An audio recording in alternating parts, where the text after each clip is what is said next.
Good morning, everybody. This morning we're continuing to deal with the impact and the aftermath of Hurricane Irene. As I said yesterday, we're going to make sure folks have all the support they need as they begin to assess and repair the damage left by the storm. And that's going to continue in the days ahead. It's going to take time to recover from a storm of this magnitude. The effects are still being felt across much of the country, including in New England and states like Vermont, where there's been an enormous amount of flooding. So our response continues, but I'm going to make sure that FEMA and other agencies are doing everything in their power to help people on the ground. Now, even as we deal with this crisis of the moment, our great ongoing challenge as a nation remains how to get this economy growing faster. Our challenge is to create a climate where more businesses can post job listings, where folks can find good work that relieves the financial burden they're feeling, where families can regain a sense of economic security in their lives.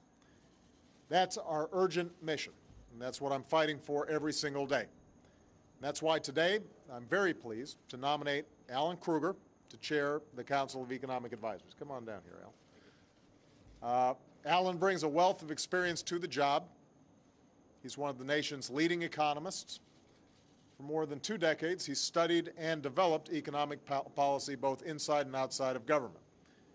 In the first 2 years of this administration, as we were dealing with the effects of a complex and fast-moving financial crisis, a crisis that threatened a second Great Depression, Alan's counsel as chief economist at the Treasury Department proved invaluable.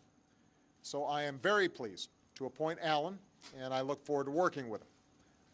As I told him, it's going to be tough to fill the shoes of Austin Goolsbee, who's been a great friend and advisor who I've relied on for years, but I have nothing but confidence in Alan as he takes on this important role as one of the leaders of my economic team.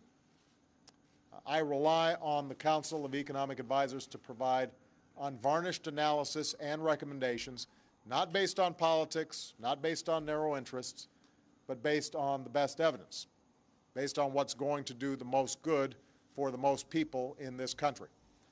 And that's more important than ever right now.